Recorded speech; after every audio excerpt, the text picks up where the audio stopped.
Feliz domingo de resurrección para todos en el Señor. Cristo ha resucitado de entre los muertos. Con su muerte venció a la muerte, dio vida a los muertos. Jesús venció a la muerte y al pecado, y al resucitar al tercer día, pues ofrece la salvación a la humanidad e inaugura una nueva creación. La resurrección de Jesús, en realidad, no es un retorno a esta vida mortal, sino un salto adelante, la entrega a una vida totalmente diferente, la vida eterna, que nos comunica a través de la fe, especialmente a través de los sacramentos. Ahora bien, queridos oyentes, la Pascua no es solo algo que saber o comprender, sino un acontecimiento que recibir, una nueva vida que vivir. Por lo tanto, el Evangelio de este domingo no nos explica, interesante, la resurrección ni nos ofrece una definición, sino que nos da el comienzo de una experiencia. No nos lleva directamente ante Jesús resucitado, sino ante el sepulcro vacío. Y para esto vamos a mirar la experiencia de tres discípulos que se enfrentan a este acontecimiento, y en ellos pues podemos ver algunas actitudes con las que podemos identificarnos. Primero, María Magdalena inicialmente ve todo oscuro. El Evangelio nos dice que todavía era de noche cuando María va al sepulcro. No es solo la oscuridad que precede el amanecer, es la oscuridad de un corazón herido, de una esperanza frustrada, la oscuridad de alguien que ha perdido a un ser querido, la oscuridad de alguien que ya no comprende lo que Dios está haciendo.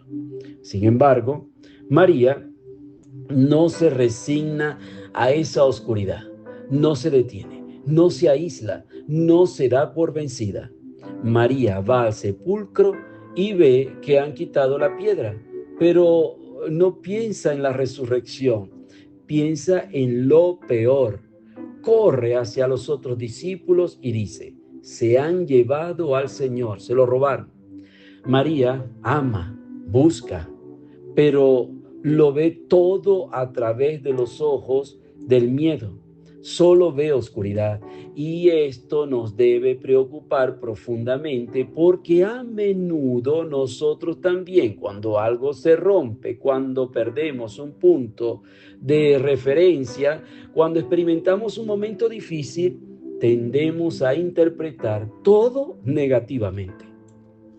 ¿Cuántas veces el dolor nos impide ver las gracias que Dios siembra en nuestras vidas o en las de quienes nos rodean? ¿Cuántas veces nos vemos tentados a decir que ya no hay más nada que hacer? Sí, podemos buscar a Dios con sinceridad y aún así no reconocer las señales de su presencia, porque el miedo o el sufrimiento pueden distorsionar nuestra visión. Sin embargo, queridos oyentes, María nos enseña algo: a no resignarnos a la desesperación, a la oscuridad, sino a seguir buscando. Si te encuentras en una situación similar hoy, sigue buscando. Ya verás, el Señor se dejará encontrar. Segundo, Pedro ve sin comprender. María corre, advierte a los discípulos, y entonces Pedro sale corriendo con el discípulo amado hacia la tumba. El caminar de Pedro es más lento, agobiado, no sé, por los años que tiene o por el peso de su negación aún reciente. Al llegar a la tumba, no encuentra el cuerpo de Jesús, sino unas simples señales. Las sábanas de lino están tendidas por aquel lado, el sudario dobladito, señales que no indican un robo, sino que insinúan vida. Señales elocuentes, pero no abrumadoras, porque Dios siempre pide nuestra cooperación. Pedro entra, ve todo esto y ahí termina todo. Después el Evangelio nos dice que ni él ni Juan habían comprendido aún la Escritura, que Jesús tenía que resucitar de entre los muertos. Podríamos decir que Pedro ve, pero no comprende. Sin embargo, Pedro permanece allí, lo mismo que hizo Magdalena. Es decir, no comprende del todo, aún no ha conocido al resucitado, pero no huye, observa, se forma, no sé, digo yo, una idea y sin duda habrá buscado una explicación a todo eso. En Pedro también podemos ver a alguien que está pasando por una prueba, enfrentando una dificultad, pero permanece aunque todavía no todo esté claro. El ejemplo de Pedro es como si nos dijera: ánimo, entren, quédense, no se vayan, aunque ahora mismo no lo entiendan o estén confundidos o piensen que no vale la pena, no se rindan, porque este también es un camino hacia la resurrección. El Papa Francisco nos exhortaba a menudo a no desanimarnos cuando la fe es lenta, frágil o incompleta. Dios obra cuando todo es en nuestra pobreza, pues sobre todo allí. ¿Cuántas veces desearíamos tener una fe clara, inmediata, radiante y evidente? Es que siempre buscamos el estar nosotros al centro. En cambio, la Pascua también pasa por todas esas situaciones que acabo de describir, desde signos pobres y discretos que interpretar a través de un necesario camino de maduración en la fe. Lo que hoy no está claro, mañana sí lo estará. El significado de una prueba, de una enfermedad, de un acontecimiento que no salió como hubiéramos querido, es ahí mismo donde podemos llegar a comprender mejor el significado de la vida de Jesús y su pasión. Solo después de la resurrección, todo llega a estar en su sitio.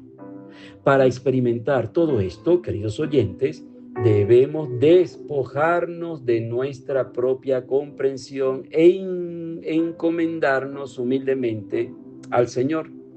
En resumen, el discípulo amado, aquel que ve y comienza a creer, entra en la tumba después de Pedro.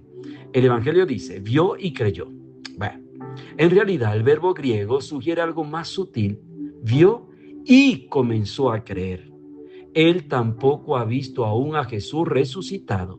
Ha visto las mismas señales que vio Pedro, pero comienza a creer porque las interpreta con el corazón. Quienes han amado de verdad, como María Magdalena, como Juan, reconocen la presencia de su ser querido, incluso en su ausencia. Especialmente aquellos que atesoran las palabras de Jesús en sus corazones, pueden comenzar a ver las cosas desde una perspectiva diferente, la de la resurrección. Así pues, por ejemplo, aprendemos a ver una posible providencia tras el sufrimiento, un llamado a amar más tras una dificultad, un llamado a crecer tras un acontecimiento difícil, una enfermedad, como dijo el Papa Francisco. La fe nos permite ver más allá.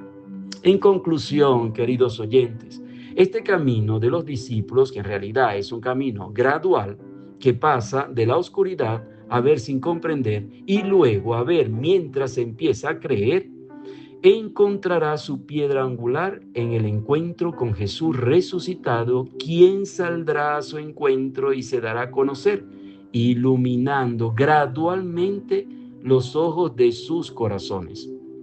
La resurrección no es producto de nuestro esfuerzo, es un don de Dios, es obra de Dios. No somos nosotros quienes vemos la vida en nosotros mismos. No somos nosotros quienes nos amamos solos a través de nuestras dificultades. Jesús viene a nuestro encuentro, se da a conocer, ilumina nuestros corazones. Es Dios mismo quien nos infunde vida y nos fortalece en nuestras dificultades. Así pues, comprendamos que la Pascua no es solo un acontecimiento del pasado, sino de nuestro presente.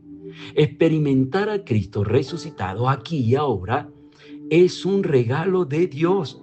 La Pascua es también el gozoso anuncio de que en Jesús la vida ya no es una prisión o una tumba interior. Es decir, la muerte, los miedos, los fracasos, los pecados. Aquella noche, en el silencio del mundo, cuando todos creían que todo había terminado, Jesucristo descendió a las profundidades de la muerte, la atravesó y la venció. Jesús descendió a nuestras noches más oscuras, atravesó toda soledad, toda desesperación, todo pecado y con su resurrección encendió una luz que jamás se apagará. Dios intervino resucitando a Jesús y en él abrió definitivamente nuestras tumbas. Desde ese preciso momento, no hay lugar en tu vida donde Dios no pueda entrar, ni siquiera tu tumba más cerrada, ni siquiera tu oscuridad más profunda. Así que no se detengan con miedo a contemplar la tumba vacía, porque Cristo, nuestra Pascua, ha resucitado. Ha resucitado verdaderamente y nos llama a resucitar a una vida nueva, junto a Él, con Él. Que Dios los bendiga en el nombre del Padre, del Hijo y del Espíritu Santo. Amén. Excelente tiempo de Pascua para todos en el Señor.